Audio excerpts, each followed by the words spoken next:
Hello everyone. Good morning. Welcome to our institution of Global Professional Free webinar. Thank you all for joining with us in this wonderful morning. My lovely audience, today I am your host for the morning. I am Yarnis Akhtar from Bangladesh. Ladies and gentlemen, I am proud to be associated with IGP as a global member. I feel honored and privileged to host this webinar. It's my delight to welcome you all to our institution of Global Professional Free webinar. Thank you all for joining with us today in this marvelous morning. And it's my humble request to all of you, please stay with us till the end. And don't forget to tag, share, and mention your friend. So let's together and learn together. Our webinar number is 979 and our topic is behavioral problems for students and ways to tackle. And today we have our speaker. Our speaker name is Mana Al Ashkar. She is from Lebanon. She is faculty of pedagogy, Lebanon's University, English language coordinator, accredited trainer, TFL certificated. Let's welcome our speaker. Hello, welcome, ma'am. Hello, good morning. Good morning. Ma'am, please, first you have to give your short description about yourself, then you can present your presentation.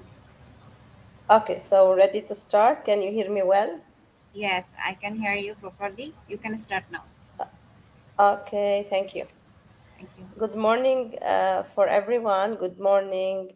Good morning for everyone. Good morning for IGP. It's an honor to be presenting this webinar today with you. And its title is Behavioral Problems, the Types, the Reasons, and the Appropriate Ways to Deal with. First, I'd like to give you a brief summary about myself. Who am I? My name is Manal Al Ashar. I'm from Lebanon. I have a BA in education from the Lebanese University. I'm TEFL and TESOL certified from the International TESOL Academy. I have a diploma in educational sciences. I've recently finished my master's in educational administration. I'm an English language teacher for Cycle 3 and the coordinator for Cycles 1 and 2. I'm also an accredited trainer at DOT International Center for Audit and Correction. So this is briefly who am I. For our webinar, there are some points we're going to agree on. First, let us manage our time. Try to answer later the Q&A on time, and let's have a kind of challenge.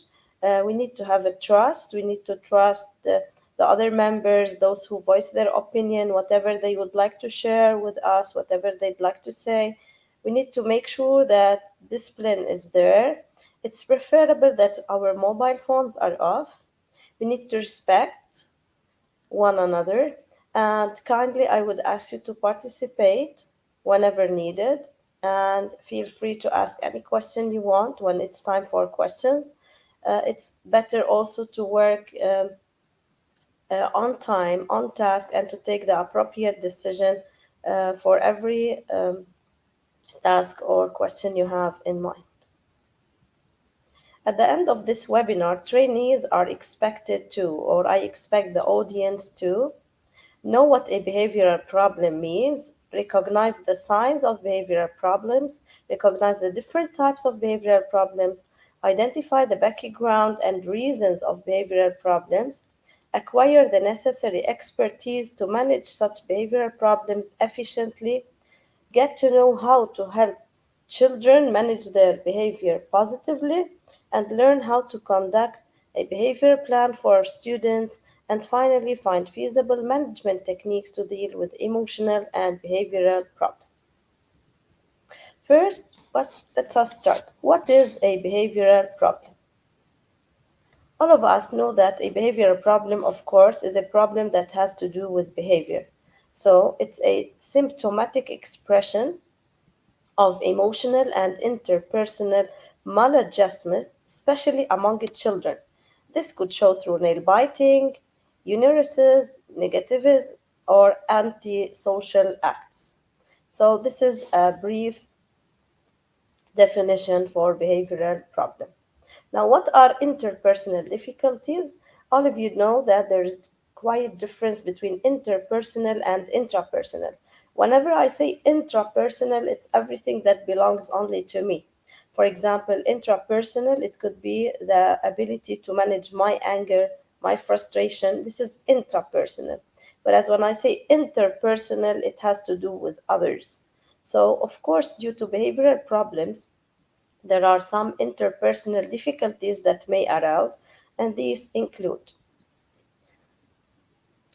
first, interpersonal difficulties refer to problems with interpersonal relationships, as we said, relationships among others.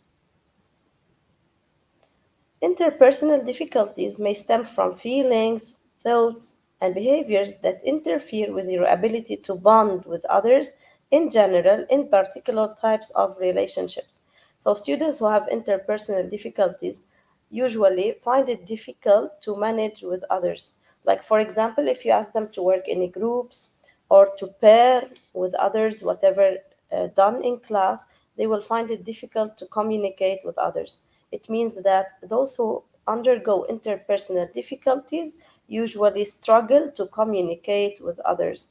They are not sociable and they are rather isolated and they find it difficult to express their feelings or their thoughts and their behaviors and to bond or make relationships with other classmates. Of course, undoubtedly, there are some outcomes for interpersonal difficulties. So, interpersonal difficulties might lead to a lot of outcomes or negative effects. These include first, lack of active listening. This means that a, a student who is having interpersonal difficulty and mainly is one who lacks active listening, he's a passive listener. For example, you tell him something to do, he doesn't respond. He's usually off task, he doesn't participate, he has no interest to do anything in class, and he just isolates himself and prefers to be quiet. Absence of empathy. Also, interpersonal difficulties could lead to absence of empathy. And here I'd like to spot the difference between sympathy and empathy because many think they are the same, but in fact they are not.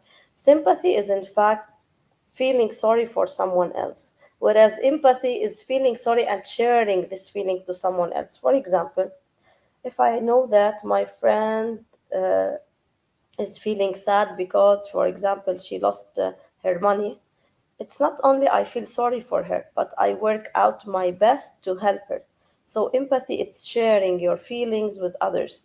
And here, to develop empathy, I'd like to say that fostering social emotional learning by teachers and nurturing it in everyday class is a great way to teach students to be empathetic and to show empathy toward other students. For example, as a teacher, sometimes if we're reading about a character, we can ask students, what would you do if you were, for example, Tom? How do you think Tom would manage if he, for example, is asked for help by Layla? So this means that also we have to work on the stories we teach inside our classroom to teach our students empathy. So it's so important to share empathy on a day-to-day basis. Lack of emotional intelligence. It's clearly now proven that emotional intelligence is highly required by every student to perform correctly well. And emotional intelligence nearly has to do with four skills. These include self management, self awareness, social management or social awareness, and leadership skills. What's meant by each? When I say self awareness, it's the ability to recognize my thoughts, my feelings, whatever I undergo, and this is self management to recognize my abilities, my weaknesses, my strength. This is self awareness. Whereas self management means the ability to manage your anger, to control your stress, to be able to put like a limit for your anger. So this is um, self management. Social awareness, as we said, it's like empathy, being aware of others' feelings, sympathizing with them, feeling sorry for them, showing them care, showing them respect. And of course, these skills are highly demanded nowadays, and teachers should try out their best to work on them because they are soft skills demanded in everyday classroom. So that's why they are greatly important. And the last skill among emotional intelligence is leadership skills. Leadership, it's the ability to work as a group, sometimes to act as a leader whenever you're asked to be able to work as a guide, to help others, maybe to peer tutor. So, and that's why these skills, as we said, are highly demanded and they should be well taught to students, and they will should be well implemented in everyday class to make sure that we lessen the outcomes of behavioral problems. Another effect of interpersonal difficulty is inability to communicate with others. And as we said, it's the lack of social awareness. For example, when you ask students to talk, to sit in a group, to discuss, to voice their opinion, when you ask them to continue a task, there might be a student who's unable to communicate with others, who prefers to remain quiet, as we said, not to speak, not to share, not to take any part. So, this is also another outcome for an interpersonal difficulty. Undergoing stress and social anxiety. Surely, students who suffer from interpersonal difficulties are going to undergo stress, they're going to feel socially anxious, worried, angry, and this means that they're going to lack their social management skills. Now we come to this question: what are the signs of behavioral problems? Of course, my dear listeners, behavioral problems won't emerge right at the moment without giving us any signs. No, of course, there are some signs that usually teachers are going to observe students are undergoing in their class, which hint that some behavioral problems might occur.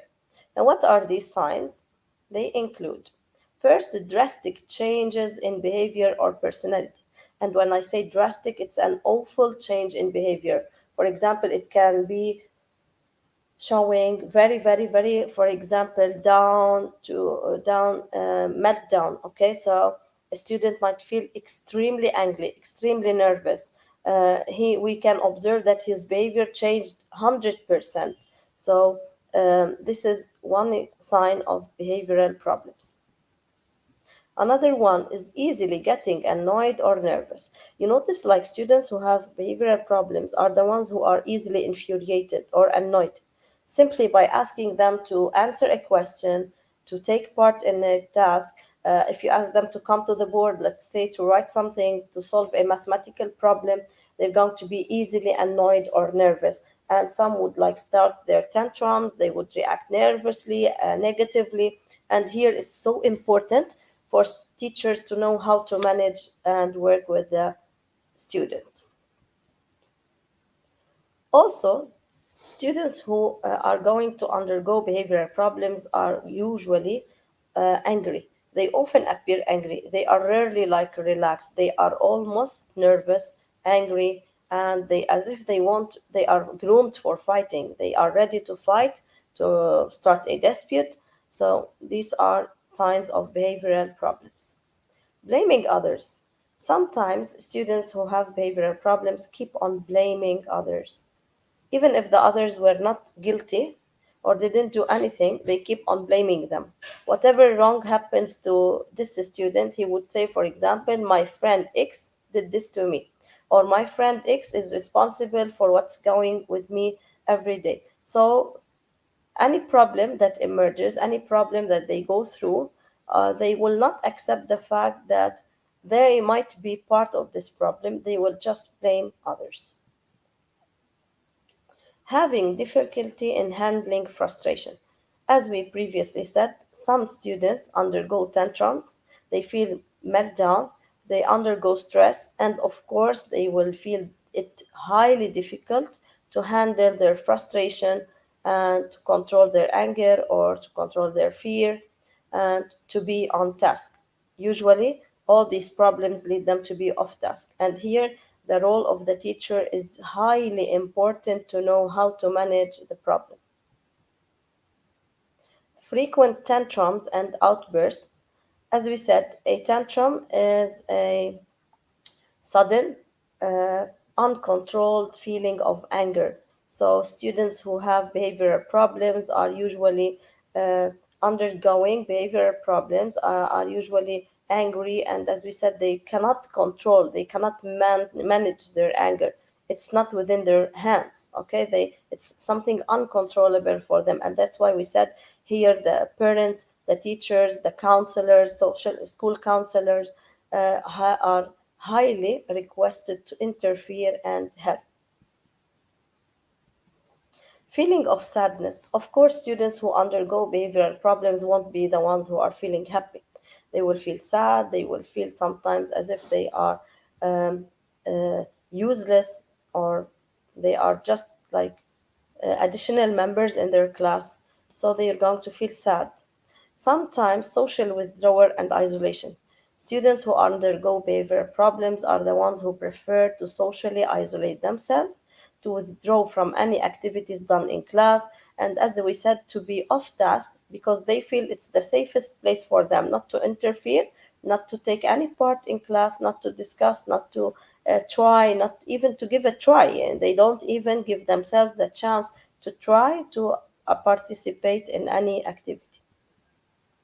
Drug use or even addiction. Unfortunately, some students who start undergoing behavioral problems may go to drugs as a way to maybe forget their problems, to control their anger, or because drugs make feel them, for example, better. And finally, they end up addicted. Carelessness. Carelessness could be a sign of a behavioral problem. Students who have behavioral problems usually don't care about anything going around them, as if they are living in their own separate world. And they don't care about what the teacher is telling them, they don't care what their student, what their colleagues are advising them, and so on. So they are totally careless about anything going around them. Excessive or disruptive talking. Some students who have behavioral problems will keep annoying their teachers, will never stop disturbing or disrupting. Even if the teacher tells, I'm explaining, please concentrate, or she does anything to control their behavior, it's useless. They continue on interrupting and disrupting, and even others won't be able to comprehend what is explained in class. Withdrawal or lack of interest in daily life, as we said, usually some or most of those who undergo behavioral problems are the ones who withdraw or feel that they lost interest in anything in their life. And unfortunately, some may end up committing suicide. That's why these problems are not the ones that we can ignore, and we cannot say that it's okay today he feel, for example, sad or depressed, tomorrow he will be better. No, when we notice that our students are going through behavioral problems, it's our duty to interfere and find the best ways to solve these problems. What are the three types of emotional and behavioral problems? Of course, behavioral problems won't be one type or are not categorized as one group. There are three different types of emotional problems and behavioral problems. These include externalizing behavior, internalizing behavior, and low incidence. Let us have a deeper idea what each means. Externalizing comes from the word external, so it's everything coming from outside. Okay, so usually students who are going through externalizing behavioral problem are kind of aggressive students. They show aggressive behaviors, and they usually also have irritating behavior. They try to irritate, to annoy others, sometimes to be so aggressive. Anything that happens to them, as we said, they're going to blame others, and they are ready to fight, they are ready to start any dispute, any disagreement. So this is externalizing. Internalizing, it's usually expressed by being socially withdrawn. As we said, those students who are undergoing internalizing behavioral problems are the ones who prefer to be socially isolated, okay, and they usually undergo depression, anxiety, anorexia. Anorexia, this is a health problem in which, like, a student who has this problem would prefer not to eat because he keeps thinking that if I eat, I'm going to get fat or I'm going to add weight and so on. So they refuse to eat anything, okay, just because they are always obsessed about adding or gaining weight. So they prefer not to eat, and they even if it changes or turns out to be a mental or health problem for them, even if they suffer mental like illnesses or they have certain mental symptoms, they prefer not to eat. Low incidence, it's an intellectual disability, okay? For example, it could be deafness, deaf blindness, social maladjustment, as we said, like you're not able to manage within a group. Okay, this is social maladjustment. You cannot communicate with others. This is also social maladjustment.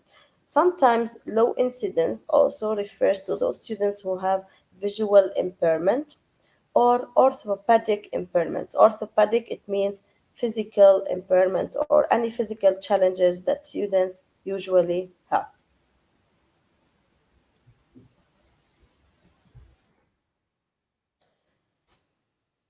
Reasons for behavioral problems. As we said, it's almost difficult, like to say, or almost impossible to say that behavioral problems happen with no background.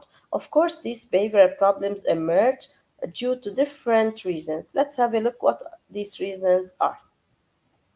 First is stress. Undergoing a lot of stress in life might end up a student facing a lot of behavioral problems. Like sometimes we notice that students have a lot of aggressive behavior or behavioral problems at school. When we search, when we ask, when we investigate the background of the problem, we find, like, for example, the parents are divorced, or this, for example, student witnesses violence at home, is treated aggressively by his parents, and that's why, of course, such students would like reflect this behavior in their class among their peers. For example, if I have a student who's treated aggressively at home, of course, when he comes to class, he's going to impose this aggression on his or her classmates. Second reason is being ADHD, and now we'll discuss in more details about this. Also, anxiety disorder. Like sometimes there are students who are always anxious. They are, for example, anxious if they have an exam. They are always anxious if they have an assignment to complete. Sometimes they are anxious because the teacher asks them to go to the board to solve a problem.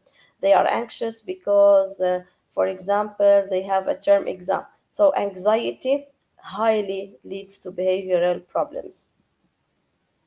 Bipolar disorder, and now we will discuss exactly what it means and what are its signs.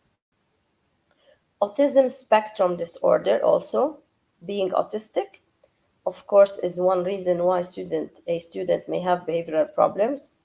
And finally, learning problems. Like some students struggle to learn, struggle to understand what the teacher is explaining, struggle to stay on task in class, struggle to complete an assignment perfectly, struggle to understand what the teacher is explaining.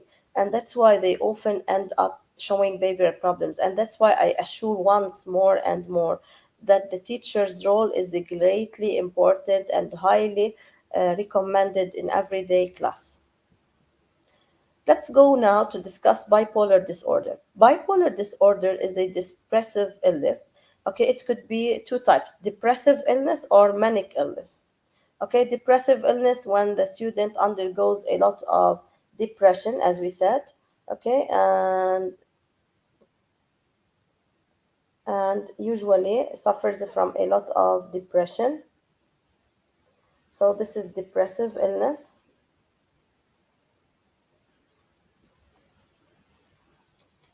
Okay, and also we have manic illness.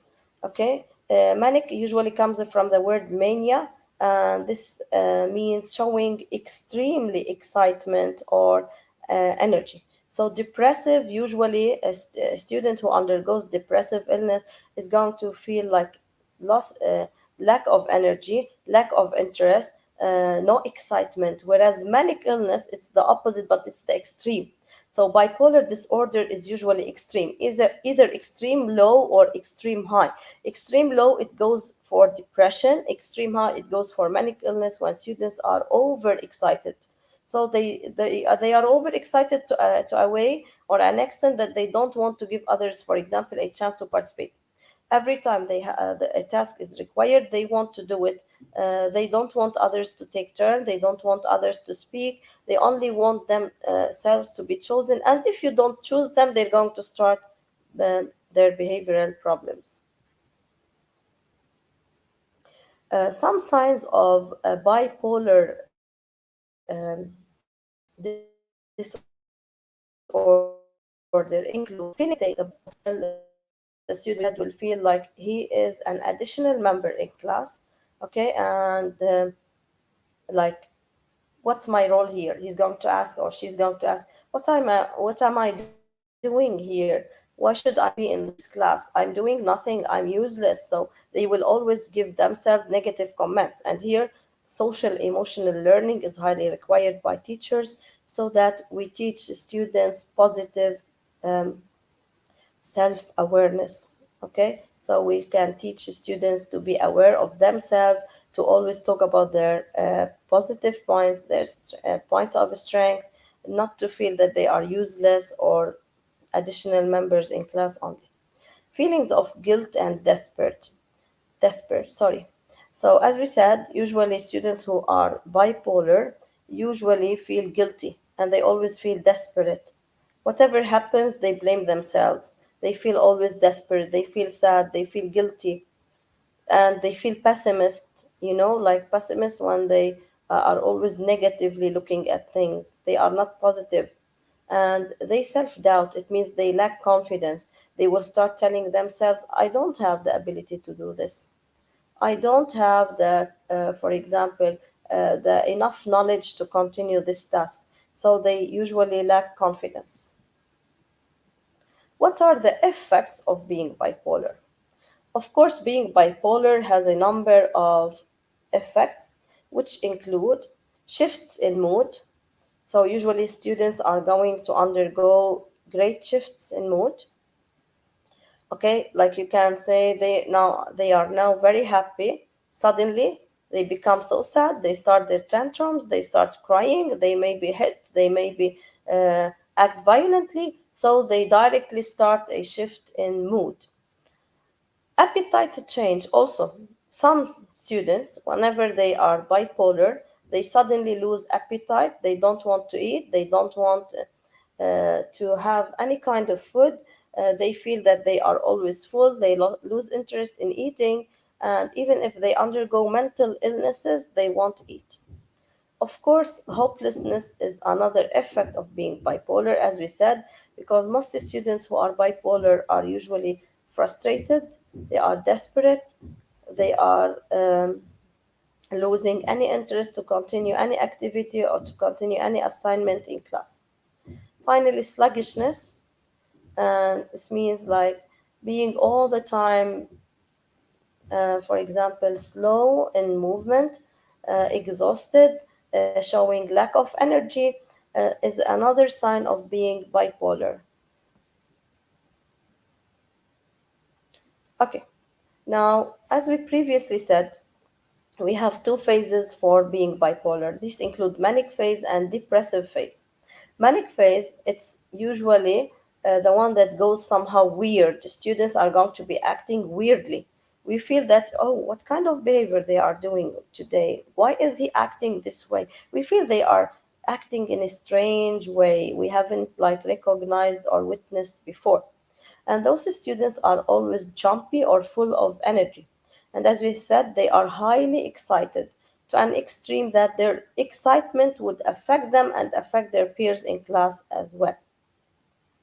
Whereas depressive phase means feeling very exhausted and feeling like unable to carry on tasks on time and feeling like you have no interest to do anything. So these are the two phases of being bipolar. Now let's go on to discuss more severe cases that lead to behavioral problems. We have the ADHD. ADHD is an attention deficit hyperactivity disorder. So this term goes for attention deficit hyperactivity disorder. Students who suffer from ADHD usually have trouble focusing their attention on a single task. They cannot focus their attention on any task, and usually those students are like the ones who do not like to write. They start their tantrum if you ask them to write. Sometimes they can be very, very, very intelligent. Okay, because throughout my years of experience, I have students in my class who have ADHD. They are students who are very intelligent. Give them any mathematical problem, they can master it in a few seconds, much better than the mainstream students.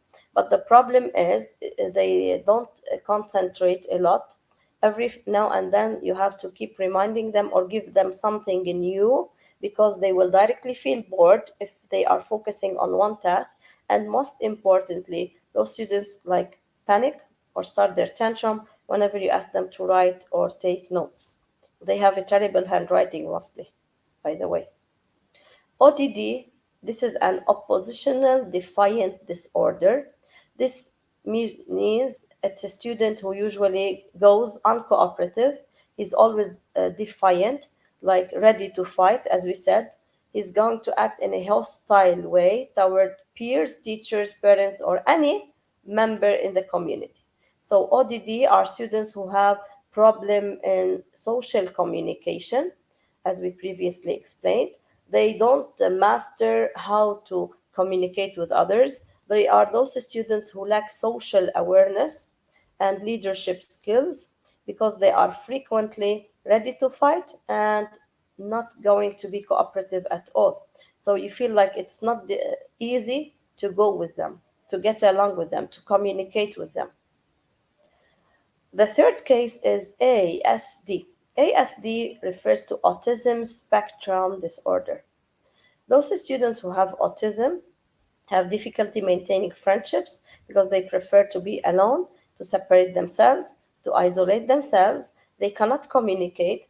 And you notice, like many students who are autistic are not able to speak words. They don't know how to express. They are rarely able to speak.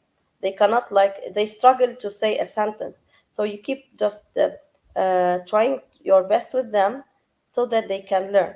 But no one is not going to manage if you give them a helping hand.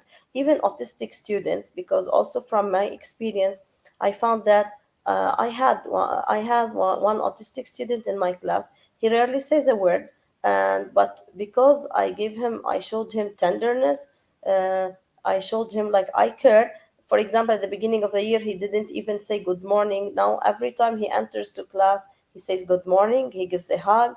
He says good morning to the other teachers, to his friends.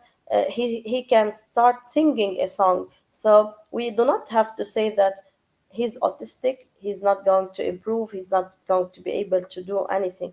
No, we have to trust our abilities and their abilities. And teachers who work out their best to manage with those students are going to be happy to communicate with others and to feel that they are making a change in their behavior. And those students might be able to start communicating with others and getting out of their anxiety, stress, and depression. Because mostly students who are autistic rarely go through pressure, stress, and anxiety. PTSD. PTSD stands for post traumatic stress disorder. So it's a disorder that has to do stress, and it usually focuses on what comes after stress disorder. What are the outcomes that I may expect after this stress disorder? And some symptoms include flashbacks, like they remember something, they go back in memory to a certain event that happened maybe in their childhood. Okay, nightmares, those students or kids often have or undergo nightmares, which make them, of course, extremely afraid, and they undergo severe anxiety. They are always worried, they are always nervous, they feel like they can't control their anger or their behavior. What are the reasons for behavioral problems? As we previously said, in addition to the uh, mental reasons like or having ADHD, ODD, and so on, there are other reasons why some students undergo behavioral problems. First, medical issues. Sometimes a student who has any medical problem is taking any certain kind of, for example, therapy, medical therapy. This might affect his behavior. So it's always important for a teacher to investigate, to ask, to know. When you notice that your student is always acting this way, you should pause and ask yourself, let me investigate, let me find out why he's doing so. What's the reason? Is it related to family problems? Is it related to medical issues? Is it related to academic issues? So the teacher has to know the background so that she's able to master or manage the problem or deal with the problem successfully. And I guess most schools, whenever they have like these students, of course they will have files for them. So of course teachers will be given like the file of every student so that she can read, she can know what type of problems he or she has, and how she's going to handle, how she's going to manage. Even the teacher can continuously keep up to date, updating the file by, for example, writing notes. How was the child at the beginning? How he is now? For example, I give you, according to my experience, I have an autistic student who usually doesn't communicate, doesn't speak, doesn't utter a word. Now he's able to say good morning every day to his friends, to his teachers, and he can start like saying sentences. So I find this an improvement, and this should be recorded in the file of my student. So teachers should always update whatever concerns the behavioral problems they have. Bad relationships. Sometimes students find it hard to find a friend at school. They often feel like they are discriminated, they are bullied, they are not accepted maybe because of their religion, maybe because of their outer appearance, maybe because of their customs, traditions, whatsoever. So these students, of course, because they feel down, they feel isolated, of course, are going to start behavioral problems just to attract the attention. So lack of attention is another reason. For example, sometimes the student doesn't have any medical issue. He doesn't have any medical problem or mental disorder, but he's just misbehaving just to tell the teacher, hello, hey, I'm here. So you have to get his attention, give attention to all students, because unfortunately, there are some teachers who give attention to high achievers all the time and ignore the others, or they prefer one student to the others. And this, of course, would lead to behavioral problems. Teachers should be fairly treating their students in class, should give turns to all, no matter how much I like the student or I don't like, or even if he annoys me. I shouldn't say he's annoying, so let me ignore him. No, stretch your hand, help him, and you will find a great improvement in his behavior. And I'm telling you everything based on my personal experience. Power needs. Like some students have needs.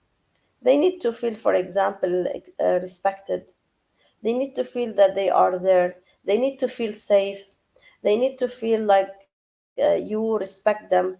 They need to feel that you trust their abilities. So, needs are ways that could affect behavior problems. If students feel that their needs are not met and teachers don't care about them, of course they will start annoying the teacher, and as if that the student, okay, the math teacher doesn't give me any attention, she's always ignoring me, okay, we'll see when it's her period, I will do, or I will misbehave to an extreme um, point. So they, as if they are taking their revenge from the teacher. That's why as I said, it's greatly important to give attention to all students and not to ignore ones and give attention to others. Lack of confidence and skills. Like sometimes the students start their behavioral problems because they feel they don't have confidence to be on task. They don't know what to do, and the teacher unfortunately doesn't guide. So teachers should be guiding, should be assisting. Teachers should work as facilitators, not instructors. So they should always go around the class, check how everyone is working, who needs help, who needs like a push forward, uh, who needs motivation. Always give your students motivation. Always tell them that you trust their abilities. Always tell them that they are able to manage. Teach them positivity. Teach them to positively self uh, recognize themselves, or teach them positive self awareness. Teach them, like to say, I'm sure I'm going to be great today. I'm sure I'm going to master my math exam. I'm sure if the teacher asks me to go to the board, I'm going to do it. So teach them positive comments. So, as I said, social emotional learning is greatly important and way too important to solve such behavioral problems, because when teachers are working on this aspect, of course, they are changing the behavior in a very positive way. You will recognize that your students are highly cooperative. They become, for example, sociable. They become less anxious. They're going to be more confident. They will start communicating with others and having good relationships instead of bad relationships. They're going to feel that their needs are met. And of course, they will feel that they are part of the group. Once they are asked to work as a group, they are part of this group. So, being confident and knowing your skills, knowing your abilities is greatly important. And always tell your students that even if you're not good at math or English, maybe you're perfect at the drawing. For example, I'm better than you in math, but you're much better than me in drawing. So see, I'm a teacher, but you're still better than me in one field. So always give these comments to your students so that they feel they have the ability to do something and they don't feel that I'm zero or I don't know anything. No, always tell them that there are some positive points that they can manage, that they can work on. And of course, this would give them a push forward. And always be motivative.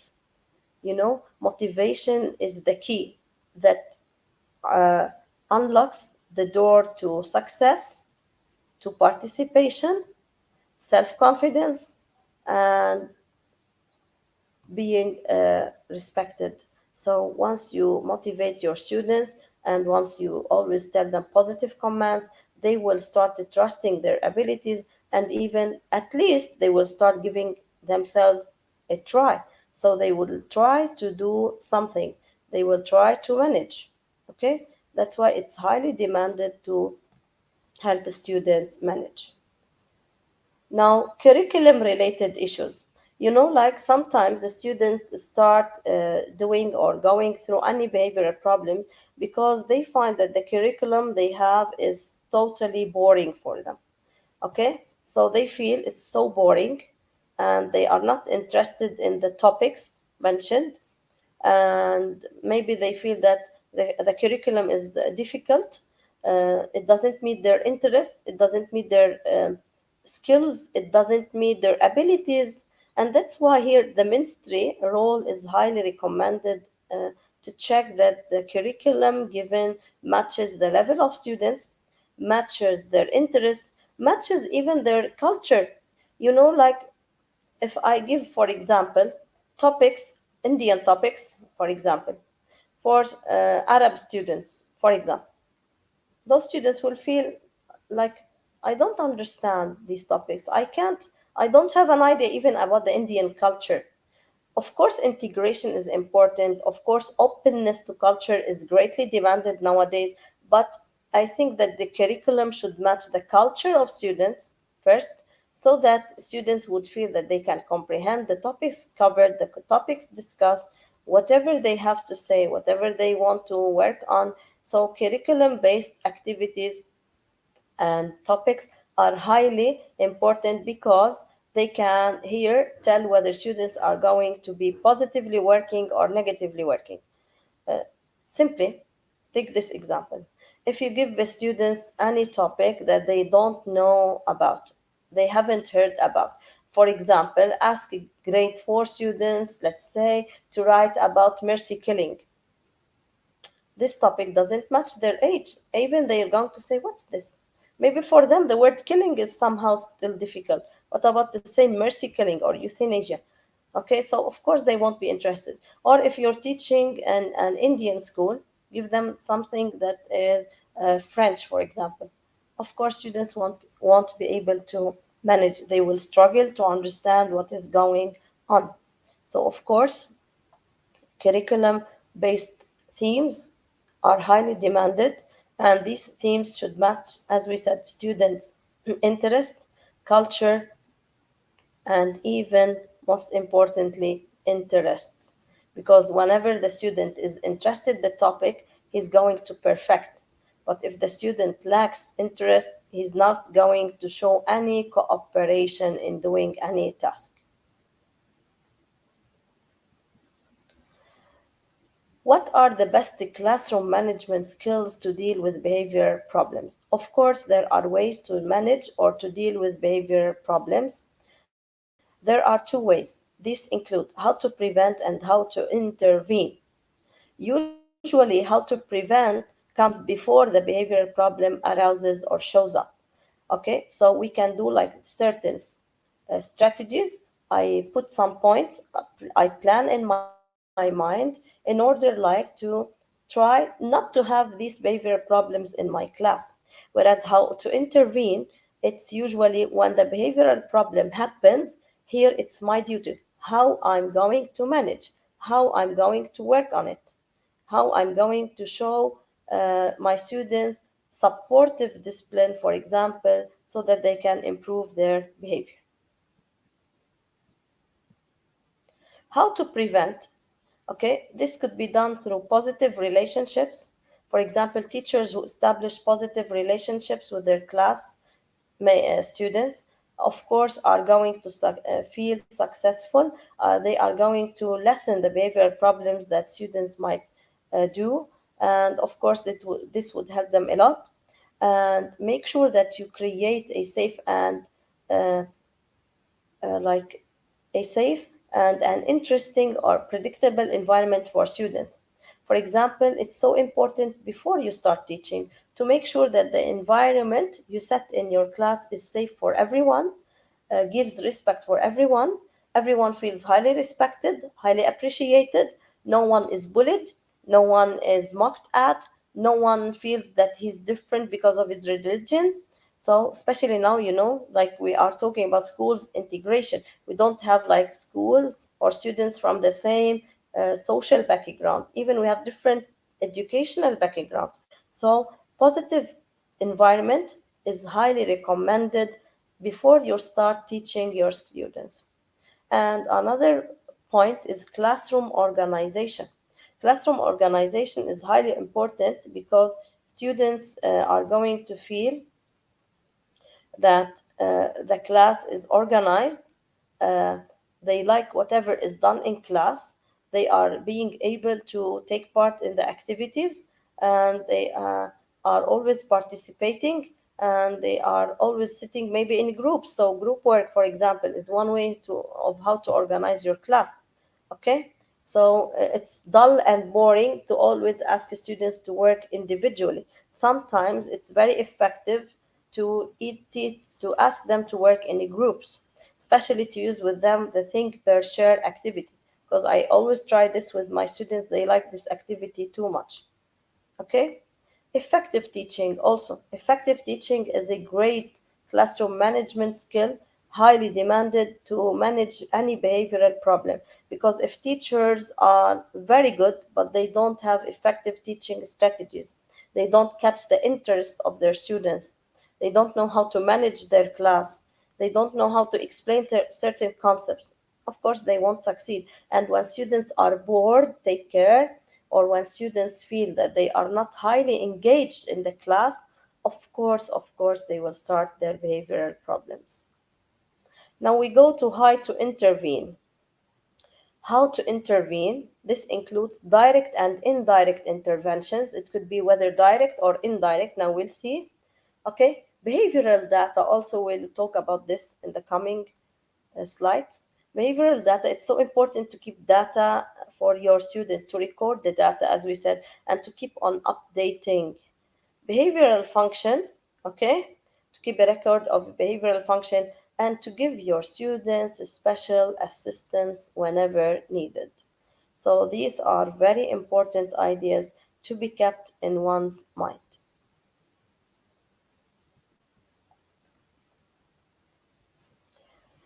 To manage students' behavior, teachers have to follow three types of discipline.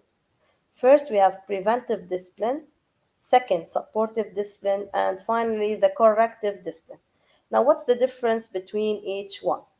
Preventive discipline is usually the set of rules that I prepare in order to prevent any behavioral problem from happening before it happens. So this is like as if pre uh, behavioral problem. Okay, so it's usually done before.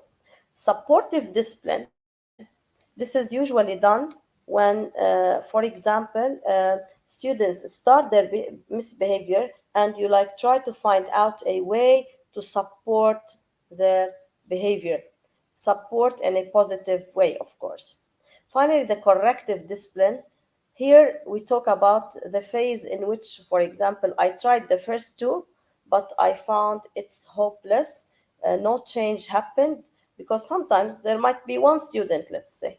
You tried with him everything that you can do, all the strategies that you know, all the management skills that you have, but nothing worked. So here we go for the corrective discipline. Now, to give examples on each, let us start discussing. Preventive discipline, like giving rewards for good behavior. For example, if a student always behaves in a good way, I give him reward to reward him and as well to attract others to his or her attention, to tell them, come on, behave this way and you will be rewarded. So this is so useful.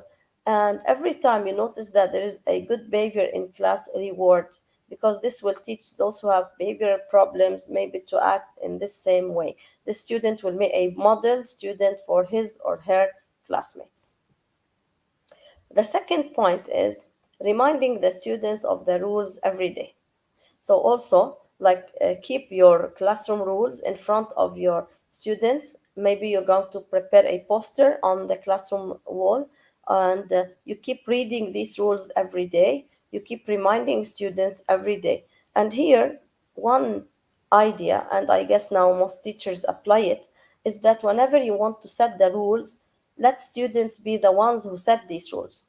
For example, during the first week of school, we always tell students that there are some rules we need to follow.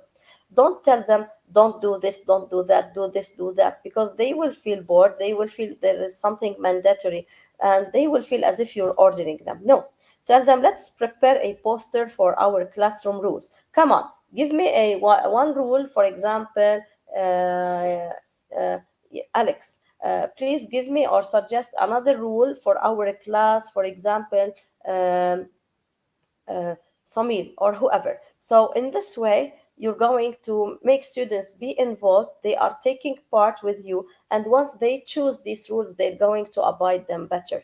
So involve students in taking part in setting up the classroom rules. Another way for preventive discipline is nonverbal warnings. Nonverbal, like it's not something communicated or said, it's by eye contact, sometimes shaking the head, so just to attract the students' attention without even speaking. Because when you shout, when you raise your voice, students are going to do the same. No, use the gestures. Just like tell them, I'm going to count to three. Say one and do even. Don't say two and three, just say gestures. Or like use eye contact, shake their heads, of course, gently. Okay, not to shake their heads in an aggressive way. So, another way for preventive discipline. And of course, you can find many more.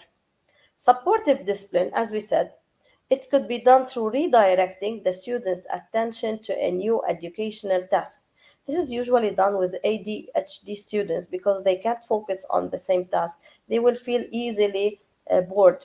For example, I have one student who's very good, excellent, not only very good at math, but the problem is that he doesn't want to write and he easily gets bored. So, for example, concerning the handwriting, I motivated him. I worked on reinforcement. I told him, like, every time you write in a good way, I will hang what you wrote on the posters in our class, and I will give you points or stickers. So it worked. Now he's working in a much, much, much better way. This is concerning the handwriting. Concerning he's getting always bored, I always tell him, don't wait for us in math, for example, because he's perfectly well. I always tell him, proceed, solve any page you want. So every few minutes, he solves a page and he comes and shows me that he did something. So this is greatly important, and it gives him the chance not to feel bored, and he's going to be on task most of the time instead of being isolated or off task. Okay, another way is giving rewards for good behavior. As we said, if you have a student, for example, who always misbehaves, but one day, this day, while he was special, he behaved in a good way, why not to reward him? Give him, for example, a bar of chocolate, give him a certificate, give him additional points, tell him, today I'm going to reward you. All the class have an assignment for tomorrow, but you're not going to solve any assignment. This always works.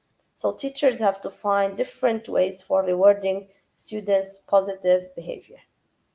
And as we said, another way is to support the behavior, or is to shake students' head gently just to get her back on task, or to get him back on task. Maybe you can just come to near to the student and whisper in his ears. No need to shout. Never shout. Never, because when you shout, students are going to feel angry. They're going to feel anxious and nervous, and they're going to feel that they don't want to work anymore. And of course, most importantly, they're going to start their revenge. So that's why it's better to avoid having these um, problems. Always be gentle, be kind, be genuine to your students. Okay. Reinforcement, of course, reinforcement plays a great role. Every student has a key. For example, some students, even if you give them chocolate, even if you give them additional points, they won't change their behavior. Maybe there's reinforcement is having them leave the class, of course, with someone, especially if we are talking about the special needs students. They can go with their shadow teachers if they'd like, for example, to play in the playground. You might tell them, for example, last 5 minutes I will allow you to go play with the swing, trampoline, whatsoever, in the football field. So reinforcement is greatly important. Always reinforce and um, support and reward positive behavior because it highly works. Now we go for the last one, which is corrective discipline.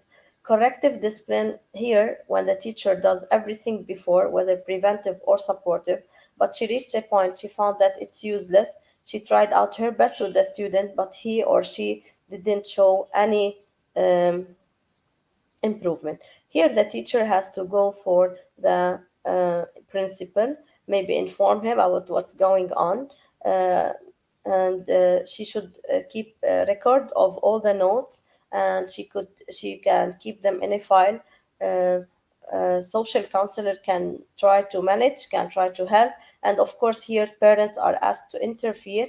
They should be informed about the bad behavior, and they should be asked to be cooperative in finding the way out for such behavioral problems.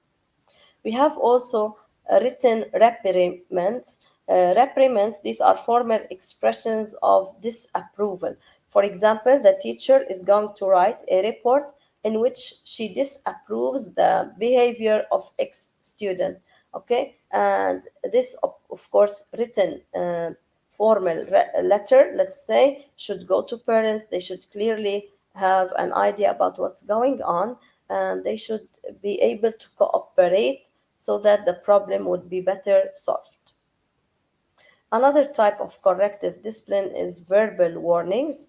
Okay, so teachers can also give verbal warnings for their students. This, but but try not to make it verbal warnings which are abusive or which are uh, like they hurt the students' feelings or they embarrass them. No, try to be gentle, as we said to your students, be kind, because whenever you are kind or whenever you are good, they will be much better. Now, another part or main point in dealing with intervention or in dealing with a behavioral problem is to design something called intervention lesson plan. First, we have by intervention lesson plan. This is a lesson plan that usually a teacher prepares so that students are going to be followed up step by step. The teacher is going to monitor their progress, and she's going to find out more how they are performing, in what way they are improving, and so on. Let's find a deeper look. For example, first I record the behavior. Liz is always blurting out in class. For example, Liz is always going through tantrums. She's always disruptive. She's always talkative. So I record her behavior. Then I write the function. The function, it means maybe why she's acting this way. Why is Liz, for example, blurting out in class every now and then? Maybe after investigating, I find like she's acting in this way to seek attention because she gets little attention from her classmates. She has a few friends. She feels isolated. She feels that no one cares for her. No one is there for her. So, of course, that's why she's doing this or acting in this way. Then I write what is the desired behavior that I want Liz to reach. Okay? For example, I'm going to say, I expect Liz to raise her hand for permission to speak and vote for the teacher to call. So, for example, she's always, as we said, disturbing. I write that I expect her to start behaving according to the rule which says that she has to take permission and wait for her name to be called so that she can speak. Now, proactive plan. Here I'm going to write Liz will always use a cool points chart that will allow her to self monitor her blurting out. So I may prepare a chart for Liz and ask her to use it on her own. This is very important. Engage those students. For example, let them monitor their behavior. Let them monitor the way they are changing their behavior. This might feel that they are not being punished. No, they will feel like today, okay, I have to put negative point for myself because I did so and so. Oh, today I deserve 2 points because I was good, I didn't disturb, I didn't interrupt. So this is greatly important. Give students the chance to monitor their behavior and make them able to check the chart themselves. Okay, so here it's keep in mind that the chart should be checked each hour and reinforcement will be awarded upon points earned. So, of course, if you do a chart, it's greatly important to follow up because if you do a chart and you start like the first 2 days, then you ignore, you stop using it, the student will find that it was useless. No, you have to continue using it, continuously checking. Give verbal phrase each time Liz doesn't blurt out. Also, every time she does something good, give her a verbal praise. For example, when my student writes in a good way, I told you, I always take his paper, hang it on the classroom bulletin board. I give him stickers plus bar of chocolate or anything else just to attract his attention. I'm here. I can see how you are improving. You're doing perfectly well. Go on, and so on. Now, reactive plan. If Liz begins to blurt out again, if she does this again, behavior will be ignored the first two times. So, if, for example, you have a child that who always acts aggressively, if you find like he started being friendly, give him reinforcement, um, reward him. But at one point, you might feel that he's somehow feeling down or aggressive. You can ignore, simply ignore just one or two times, okay, but then remind the student of the same appropriate behavior, okay. Don't forget, for example, I told you I have the student who's ADHD student who cannot focus on one single task, but I always call him your math champ.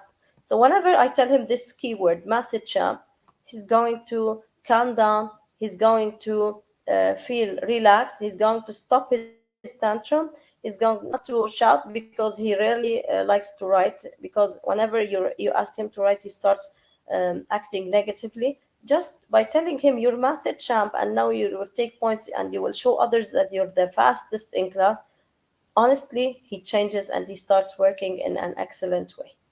So, reinforcement, positive feedback, praise, verbal praise, these are always way too important to help your students. Use reinforcers. For example, a reinforcer might be getting for students dolls, chocolates, M&Ms, no assignments, the chance to erase the board, the chance to be the assistant, the chance to be the leader of the group. You can use different types of reinforcements to check that your students are on the way and working correctly and perfectly. Data collection, of course, cool point charts will be used as data for numbers of blurt outs and graphs on a frequency chart. So always try to change the data you collect into a graph chart and check how the progress is going. If no progress, you find that there is no progress and everything was still stable, then your plan did not work, and in some places it needs modifications.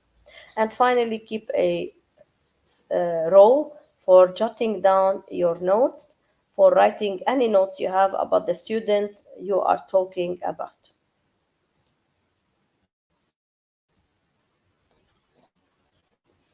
Now, let us talk about some intervention or appropriate intervention ways to deal with some behavioral problems. For students who show non-compliance, for example, they always show disagreement or they are not satisfied, show positive reinforcement whenever a student is showing compliance, whenever he is listening, whenever he is cooperative, okay. And don't forget reward on a regular basis. As I said, if you reward only one day or 2 days and then you ignore, the student might feel bored again, might go back to the same misbehavior.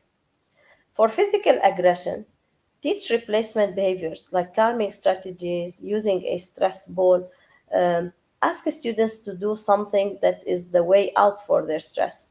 Maybe, like, you can ask them, go jump on the trampoline for 5 minutes. Let's go and run in the football field. So let this energy go out. So, in this way, they are going to be less aggressive then. Give the student a safe place to feel calm, a corner, a corridor. Like sometimes the students in school have their special place. And of course, when you tell them, if you are good, I will give you this chance, they are going to be better. For example, I have one student in my class who always likes to go the first in line. So every time he's an autistic one, but every time, like for example, he does something good, we tell him, today you're going to be the first in line. Whenever he does something wrong, he understands that he cannot be the first one who's going to be in line. So always find the uh, point of strength that you can work on for every student.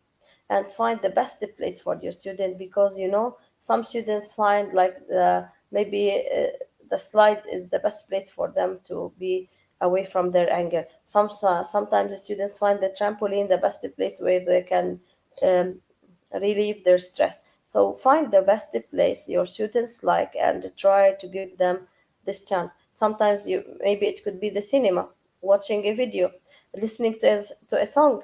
Sometimes there are students who come and sit in my lap and I start like gently singing for them something. So they just need a lap, they just need someone to sing for them. So all these are useful ways that you can try.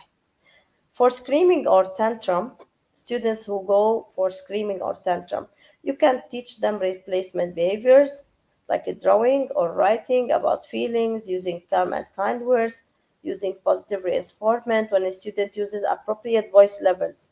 So you're going to tell them, like usually ADHD students are the ones who, or sometimes the autistic, are the ones who keep on shouting or screaming and they start their tantrums. So try to find a way to manage this behavior and try to find replacement behaviors like drawing, ask them to draw, to write, to use magical words like please, thank you. Okay, and every time they work on themselves and use appropriate voice levels, uh, then do your best to help them manage. Throwing objects or destruction of properties. For students who throw objects, teach them reinforcement behavior like breathing, counting, taking a break. I have like these students. They are always anxious or worried. Sometimes even it's not in my period. I come to class after any other period. I feel that the student he wants to fight. He wants like to argue. He's going to destroy everything around him. So I come whisper in his ears, let's count to 10 together. One, two, three, and so on. So now feel relaxed. Forget everything that happened in the previous period. Don't do anything that you might later on feel regretful for. Just calm down. You need to talk to students. So before you teach or start your class, make sure that you don't have any kind of behavioral problem so that you can work with students best. Running away. Okay, sometimes there are students who run away. Okay, they don't want to be working, they try to escape from anything they are given, they are not interested in doing anything. So here you can ask them to have a break because they always feel bored. Okay, you can give them break, especially that if we talk about young kids will be easily getting bored. So you should vary the teaching strategies. You're going to use differentiation methods. You're going to use sometimes it's so important to integrate in your teaching technology based activities because this will catch the students attention and will let them be away from boredom. Finally, for off task, always give positive reinforcement whenever a student is following, whenever the student is working on time, whenever the student finishes what's demanded. So always give reinforcement and rewards. Now, as parents and teachers, what roles can they do or perform to help young kids to change their behavior positively? Of course, there are different ways in which parents and teachers can help their kids change their behavior. First, find the good. Try to find the good points in your students because as I told you previously, every student has certain good points. Every student has points of strength.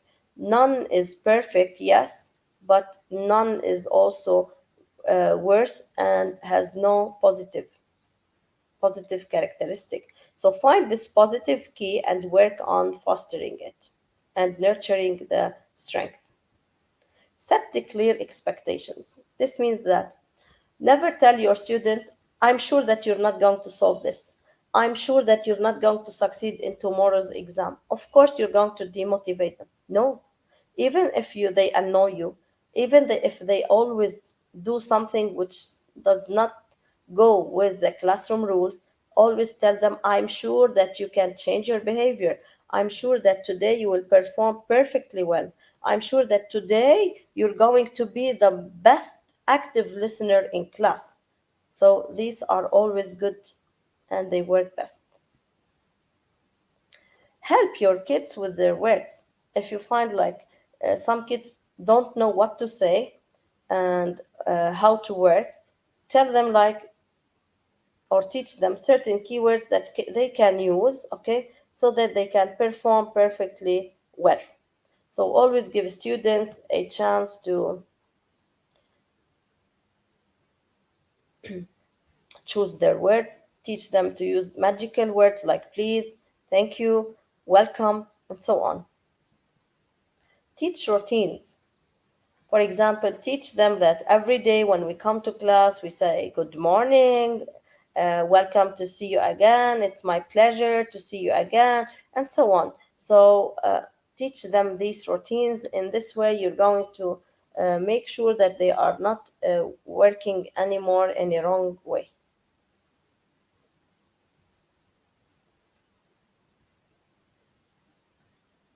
Give time. Give students time to change their behavior. For example, don't expect a student to change his behavior during the same period or during 1 week. I told you, like, I have an autistic student. Maybe after 2 or 3 weeks, I started realizing beginning of improvement.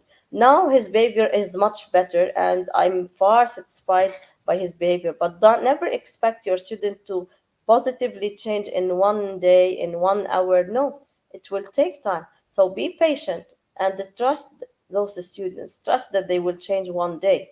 Never lose hope. If you find that they are not doing well, don't say, oh, he's doing still the same, so I think he's not going to behave anymore in a good way.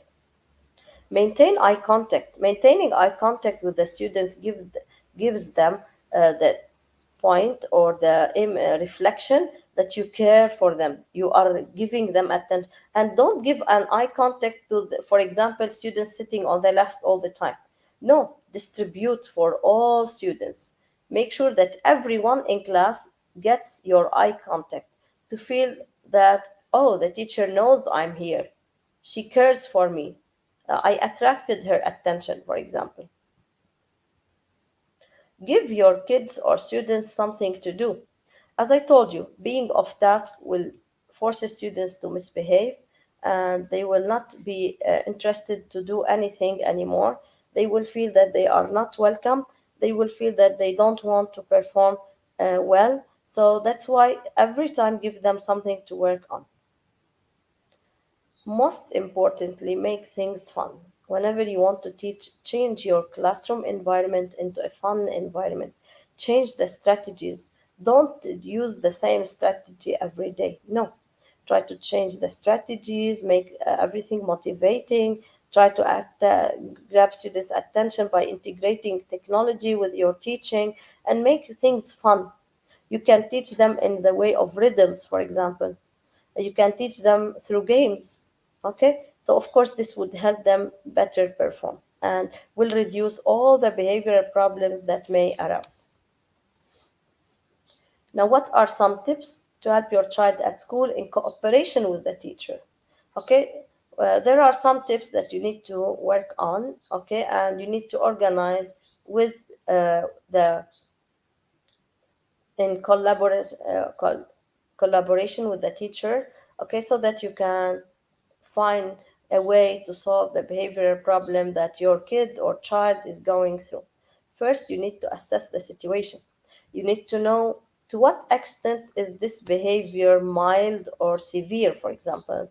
Okay, you need to find out to what extent is this behavior repeated. Is it once per week? Is it once per day? Is it twice per day? Maybe twice per period. So you need to keep on recording and assessing the situation. Check out your child's relationship with her teacher. Okay, you need to find out as a parent. For example, if I notice that my son is always misbehaving in the English period, but in other periods he's doing well, of course, then I need to go and ask the teacher, what's wrong? Why do you think he's always misbehaving in your class, not in other classes as well? Especially if we're talking about mainstream students. So we should know why. We should ask why. The teacher also should know that maybe she's responsible for such behavior. Because as we said, she's discriminating, maybe she's bullying, maybe she's making fun of the student. So we need to know, strategize, okay, and work with the teacher. It's so important to cooperate with the teacher, okay, and to put on strategies for your classroom environment, for the classroom management, okay, for the teaching strategies. So you need to have strategies for everything, for classroom management, for classroom teaching, for differentiation activities. Everything should be strategized. Give your child a break, like sometimes the children start misbehaving because they go through much stress. They feel, oh, I go to school working from, let's say, 7 till 2, and then when I go home I have to work from 2 till 6, so they will feel overloaded. So come on, give them a break. Let them have a break, let them play, let them have their energy out, let them have the way for stress out by asking them to go to the cinema, to go play football, to go have a video game. Of course, this should be managed, but at least give them a break. Help your child that you always care about him or her. You know, what's the worst thing is that whenever a child feels that no one cares for him, no one loves him, he's going to say, okay, since no one cares for me, why I should care for others? Let me revenge, let me misbehave, let me annoy my parents, let me annoy my teachers, and so on. So remember to give your child a lot of care. Tell your child that she can decide what her mind goes. As we said, sometimes students need, or children need to feel that they are active members, not passive. They need to feel that they are involved in decision taking. Okay, and this is one of the skills demanded for social emotional learning, which is responsible decision making. Give the student or your child the chance to take a responsible decision and clarify for them that they should be responsible for the decision they take, whatever the outcomes come. Get outside help. If you feel that you reached a point that you cannot handle anymore, give your chance then to ask for help from someone who is expert in this field, from someone who is working in a better way. Maybe you can search in books, maybe you can ask counselors, maybe you can ask, for example, someone who went through the same problem. So always try to get help from extra references, whether online references, whether uh, authentic references, like people who went through the same experiences. Thank you all for your attention, and that's all about behavioral problems and the ways to manage them. Thank you.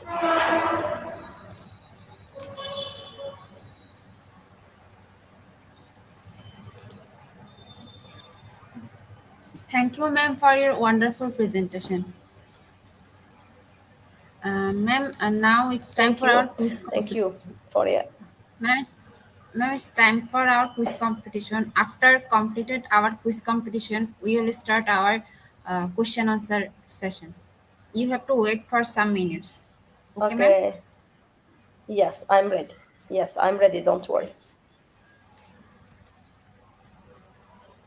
Dear participant, now we will go our quiz session.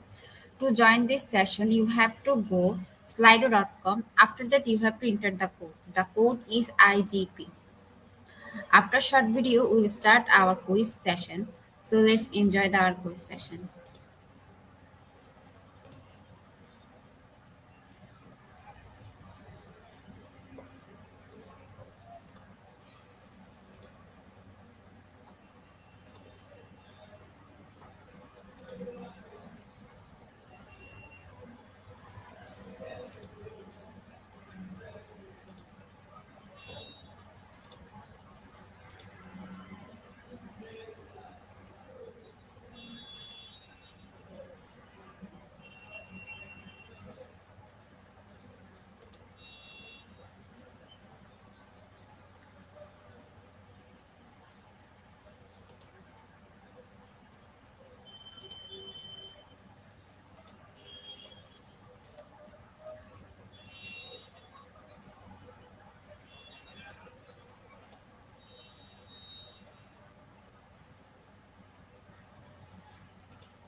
Dear participant, after some minutes later, we'll start our quiz session.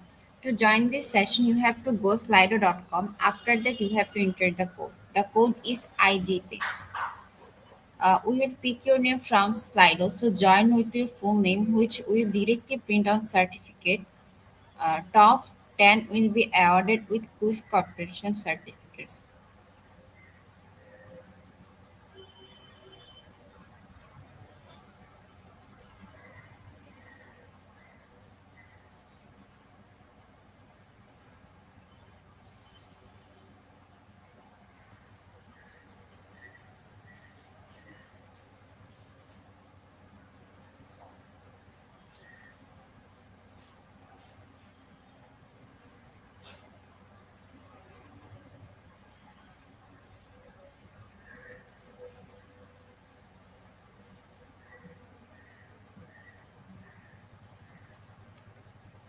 Dear participant, we are still waiting for your joining.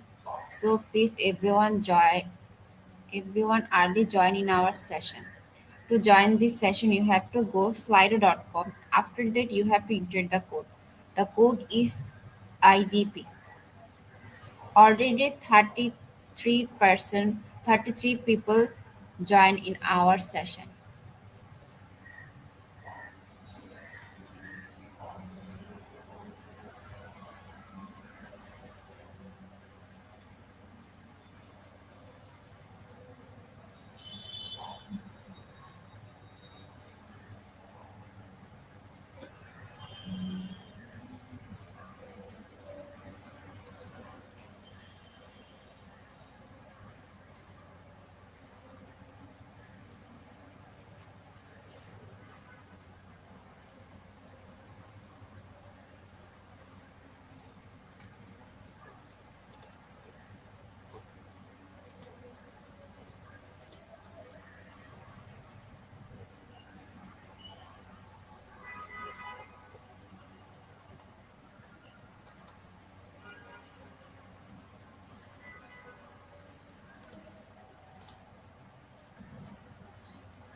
After 1 minute later, we start our session. So please, everyone join early. To join this session, you have to go slido.com. After that, you have to enter the code. The code is IGP.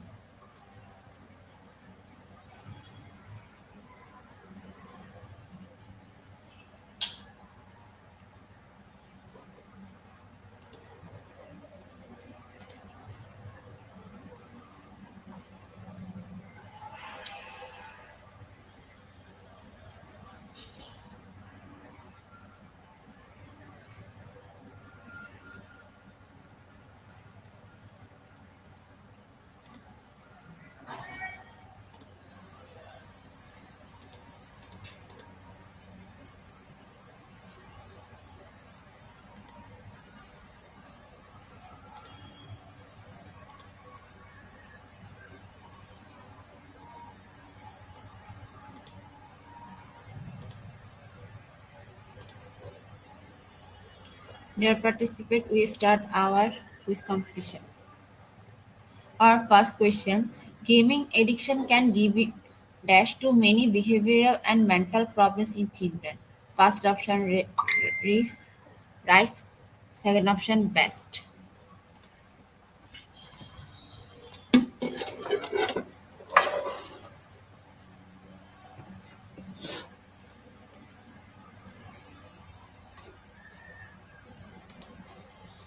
94% people are tell first option and 6% people tell the second option.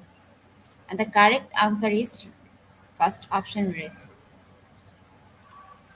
And our top ranker is Alex Javier Alviraj. More dash has been put on teaching students about agriculture.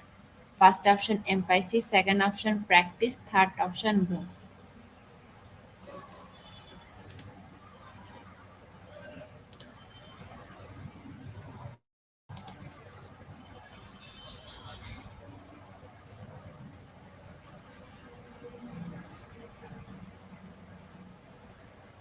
And the correct answer is option 1, emphasis, and 84% people are right. And our top ranker is now Budiman Mongar. Our third question. Listening to music is one of the most prevalent ways to dash. First option unwind, second option practice.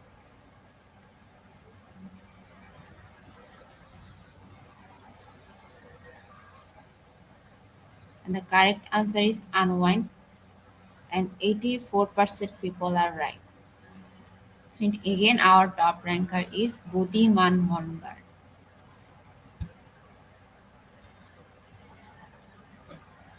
Fourth now question. With flowing dash, students can get into the most prestigious schools to their heart's desire. First option results, second option things.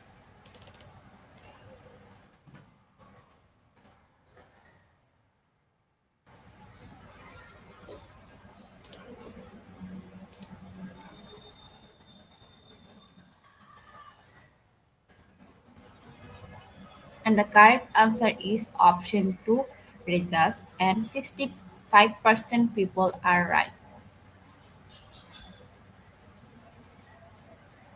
Fifth now question. STEM subject can acquaint students with logical and thinking dash thinking. First option presentable, second option systematic.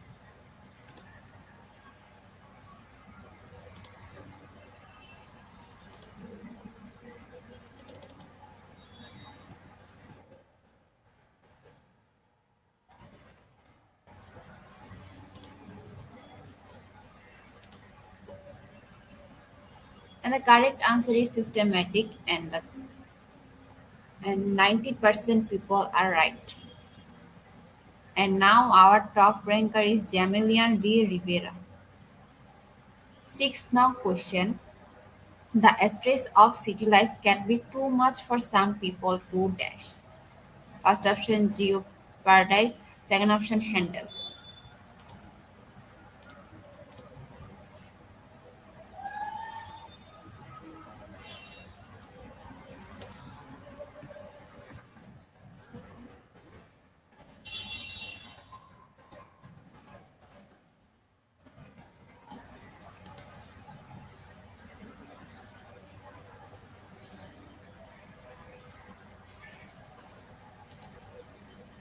And the correct answer is option 2 handle, and 89% people are right.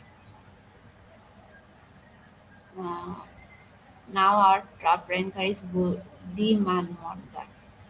Seventh question. This line of thinking is dash for a number of reasons. First option flawed, second option defeat.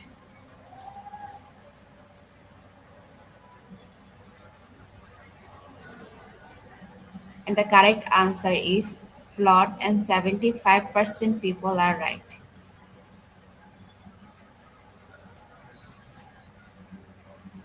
And our top ranker is now Lee Fako Nala.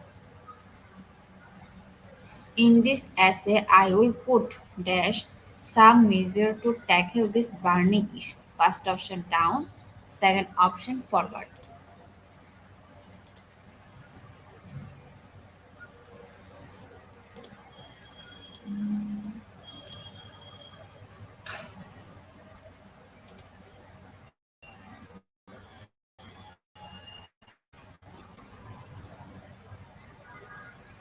And 71% people tell the option 1 down, and 39% people tell the option 2 forward. And the correct answer is option 2 forward, and 39% people are right.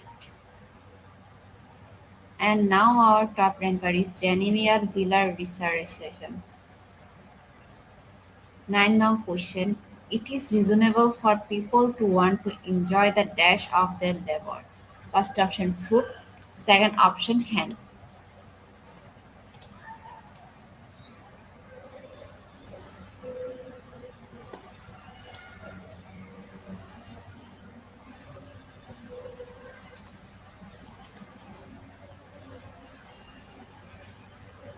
And the correct answer is fruit. And 91% people are right.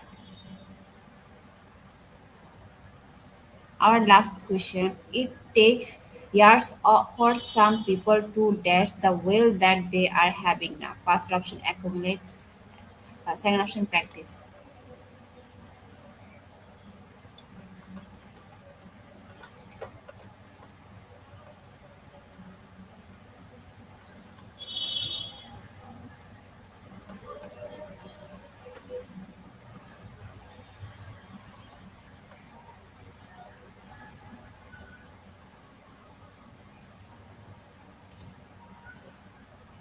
And 94% people tell the first option, 6% people that option 2. And the correct answer is option 1, and 94% people are right. Congratulations, Genilia Villa Restoration. He is the first ranker. Then in our second position, Jamilian B. Rivera. In third position, Kin Y. Isitia Gitwalker. Fourth position, Evelyn P. Wapari. And fifth position, Lifa Konola.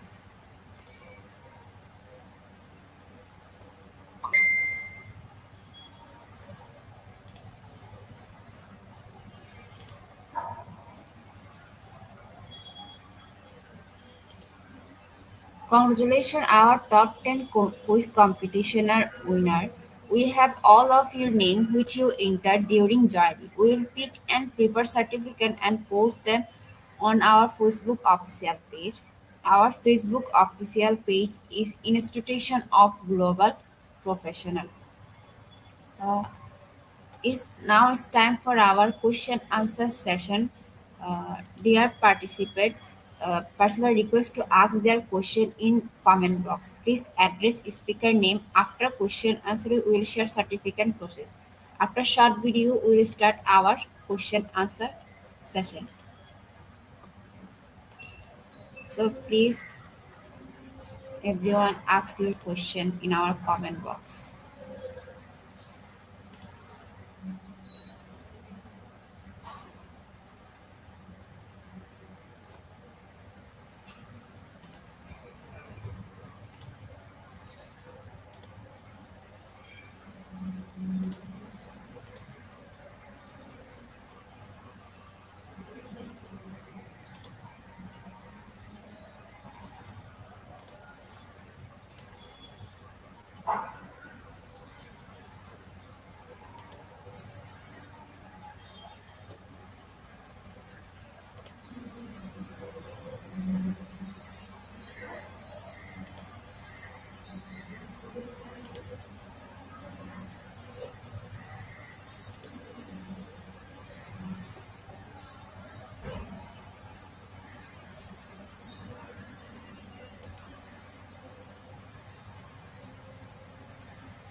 Welcome back in our question answer session.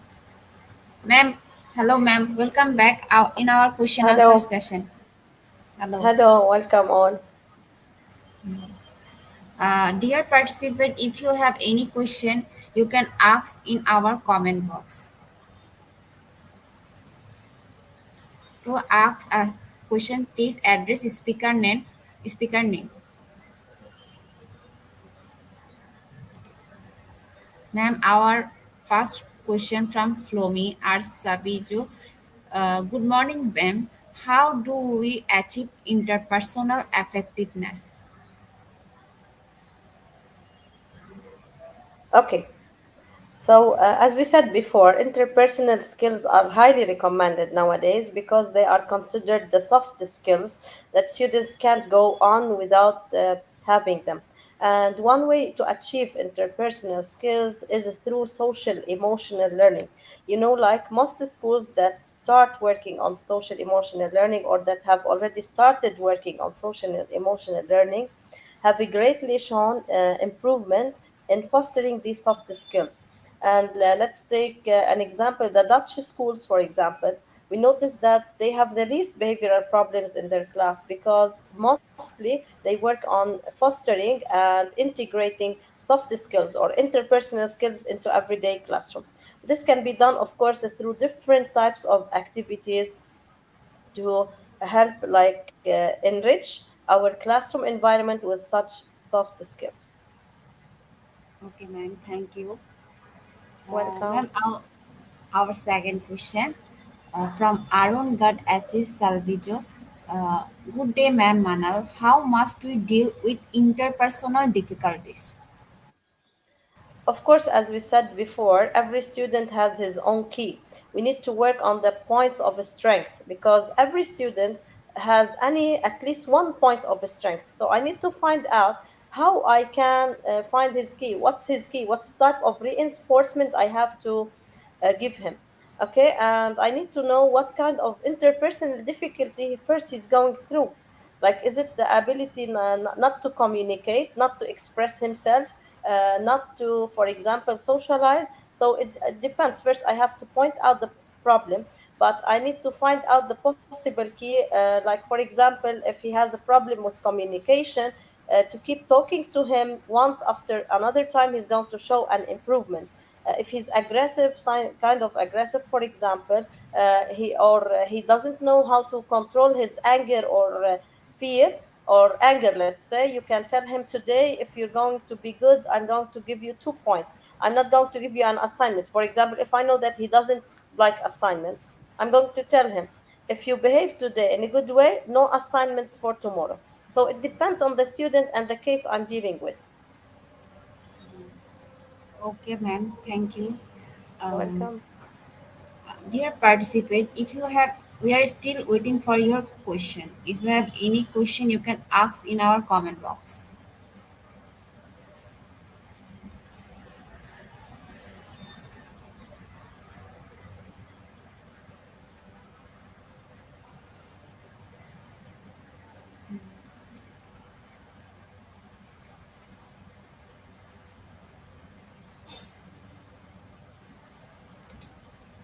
Our third now question. Some ADHD and ASD cases are extreme.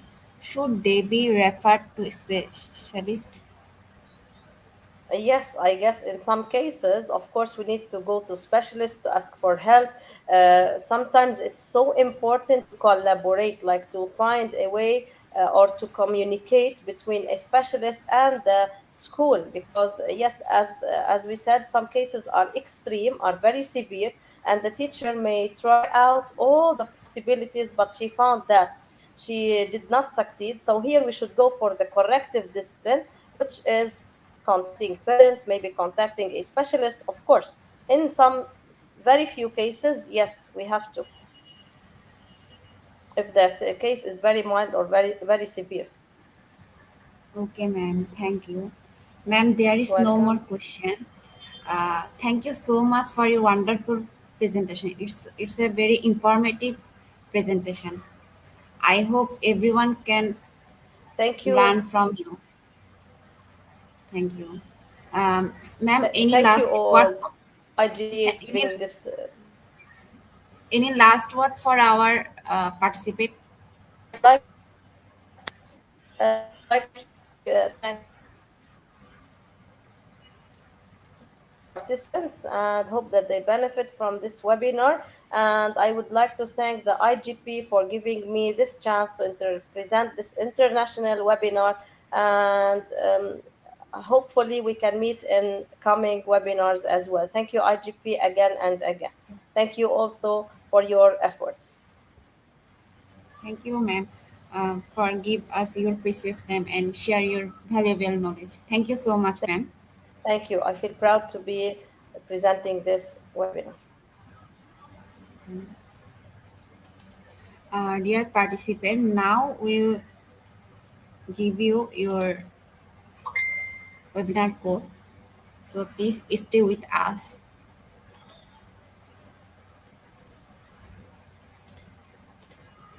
Our webinar topic today's webinar topic is behavioral problems for student and ways to tackle.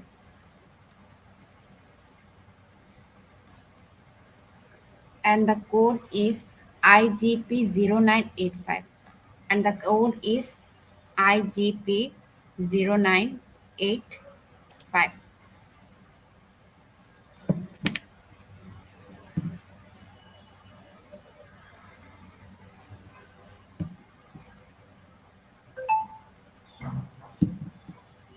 To claim your certificates, go to www.eduigp.com, then click sign in and log in if you have already account.